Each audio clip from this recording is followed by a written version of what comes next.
একবারে দাও দাও করে জ্বলছে, একবার লেলিহান শিখায় পরিণত হয়েছে। আমরা দেখতে পাচ্ছি যে এই আগুনটি নেভানোর জন্য ইতিমধ্যে ফায়ার সার্ভিসের পাঁচটি ইউনিট তারা ঘটনাস্থলে এসেছেন এবং তারা নিরলসভাবে কাজ চালিয়ে যাচ্ছেন।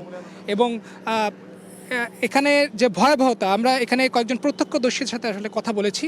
তারা যেমনটি বলছেন যে এখানে বৈদ্যুতিক যে খুঁটিগুলো রয়েছে, অর্থাৎ এখানে ট্রান্সমিটারের কাজ চলছিল এবং এখানে ট্রান্সমিটার বাস্ট হওয়ার পরে তারা যেটি বলছেন যে এখানে আগুনটি লাগে, আগুনটি জ্বলা শুরু করে এবং আগুনটি এখানে লাগার পরে এই আগুনটি দ্রুতই আসলে ছড়িয়ে পড়ে। যেহেতু এখানে রাসায়নিক ফ্যাক্টরি আছে, বিশেষ করে ফোমের ফ্যাক্টরি, এখানে ফোম তৈরি হয় এবং রাসায়নিকের মাধ্যমে আসলে ফোম তৈরি হয়, যার কারণে এই আগুনটি আসলে কোনোভাবেই নেভানো সম্ভবপর হচ্ছে না। এবং এখানে কিছুক্ষণ পরপরই আমরা দেখতে পাচ্ছি যে বিভিন্নভাবে আসলে যে রাসায়নিক যে বিক্রিয়াগুলো রয়েছে, রাসায়নিক যেসব যেই জিনিসপত্রগুলো এখানে রয়েছে সেগুলো বাস্ট হয়ে আবারও আগুন দাও দাও করে ছড়িয়ে পড়ছে।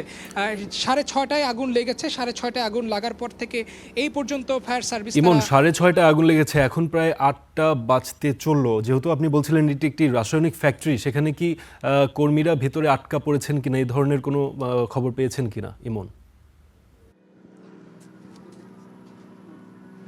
তো ভিতরে আপাতত কোনো কর্মী আছে বলে মনে হচ্ছে না এবং এখানে কথা বলেছি এবং যখনই আসলে আগুনটি লাগে তখনই আসলে এখানকার কর্মীরা, বিশেষ করে যারা এখানে কাজ করছিলেন, তারা বের হয়ে যায় এবং বের হয়ে গেলে এর পরবর্তীতে এখানে ফায়ার সার্ভিস এসে তারা এটিকে নেভানোর চেষ্টা করে।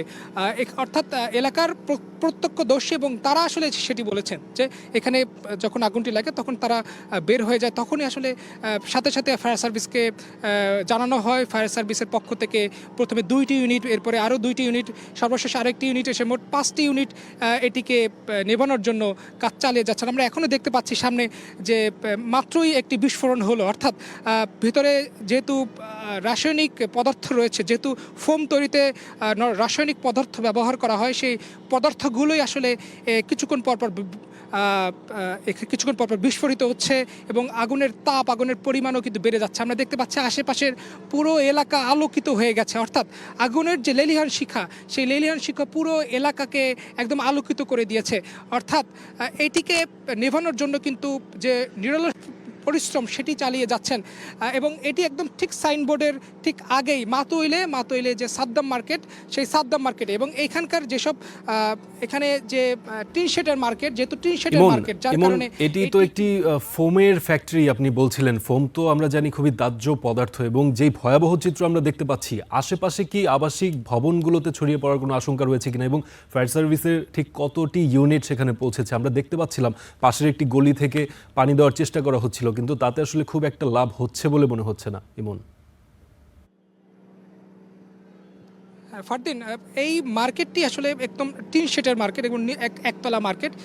আশেপাশে যে সব ভবনগুলো রয়েছে কিছুটা দূরত্বে রয়েছে, তবে আমি যে ভবনটিতে রয়েছে সেই ভবনটির পাশেই কিন্তু এই মার্কেটটির অবস্থান। যদি এইটি যদি আস্তে আস্তে ছড়িয়ে পড়ে তখন আসলে আশেপাশের কিছু ভবনে ছড়িয়ে পড়ার আশঙ্কা থাকতে পারে। তবে আপাত দৃষ্টিতে দেখে মনে হচ্ছে যে এই মারুফ মার্কেট থেকে, এই সাদ্দাম মার্কেট থেকে আশেপাশের যে ভবনগুলো রয়েছে সেই ভবনগুলোর দূরত্ব রয়েছে, যার কারণে আপাত দৃষ্টিতে এটি ছড়িয়ে পড়বে বলে মনে হচ্ছে না ভবনগুলোতে। তবে যদি এই আগুনের পরিমাণ যদি আরও বৃদ্ধি পায় পরবর্তীতে হয়তো বা ছড়িয়ে পড়তে পারে বলে আপাত দৃষ্টিতে মনে হচ্ছে।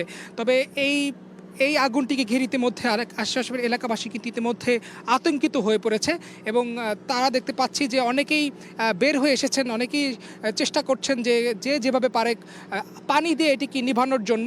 অনেকে আসলে উৎসুক, জনতারও ভিড় রয়েছে। বিশেষ করে দেখতে পাচ্ছি এই আগুনটিকে ঘিরে আশেপাশে পুরো এলাকা জুড়ে কিন্তু মানুষ তারা দাঁড়িয়ে দাঁড়িয়ে দেখছেন এবং লোকারণ্য হয়ে গেছে এক প্রকার বলা যেতে পারে। যেমনটি আসলে সবসময় হয়ে থাকে, কোনো একটি ঘটনা ঘটলে সাধারণ মানুষজন, উৎসুক জনতার যে ভিড়, সেই ভিড় যেমনটি দেখা যায় সেটি কিন্তু এখানেও লক্ষ্য করা যাচ্ছে। এর মাঝখানেই ফায়ার সার্ভিস তারা এর মধ্য থেকেই তাদের যে কার্যক্রম সেটি চালিয়ে যাচ্ছেন। ইতিমধ্যে দেখতে পাচ্ছি যে এই আগুনটি কিন্তু অনেক বড় পরিসরে কিন্তু ছড়িয়ে পড়েছে এবং এই আগুনটি ঠিক যেভাবে লেগেছিল ঠিক সেইভাবেই রয়েছে। নতুন করে এই আগুনটি নেভানোর অথবা কমে যাওয়ার কোনো অবস্থা আসলে এখানে দেখা যাচ্ছে না। এখানকার প্রত্যক্ষদর্শী তারা বলছেন যে যেমন আগুনটি ঠিক যেভাবেই ছিল ঠিক সেভাবেই রয়েছে, আগুনটি কোনোভাবেই কমছে না। বিশেষ করে দেখতে পাচ্ছি যে এই ধোঁয়া কুণ্ডলি পাকিয়ে পুরো এলাকা কিন্তু ধোঁয়ায় আচ্ছন্ন হয়ে গেছে এবং উপরে কিন্তু কুণ্ডলি পাকিয়ে পাকিয়ে এই ধোঁয়াগুলো উঠছে এবং আকাশে কিন্তু অনেক পুরো এলাকা জুড়ে কিন্তু ধোঁয়ায় পুরোপুরি ভরে গেছে। বিশেষ করে যেহেতু একটি দাহ্য পদার্থ, একটি ফোমের ফ্যাক্টরি, এখান থেকে কালো ধোঁয়া বেরোচ্ছে, কালো ধোঁয়া বেরোচ্ছে এবং এই কালো ধোঁয়ার মধ্যেই এই কালো ধোঁয়ার মধ্যেই কিন্তু পুরো এলাকা কিন্তু এই অবস্থা দেখা যাচ্ছে। ফারদিন, এই হচ্ছে আমার কাছে থাকা এই সাদ্দাম মার্কেটের সর্বশেষ তথ্য।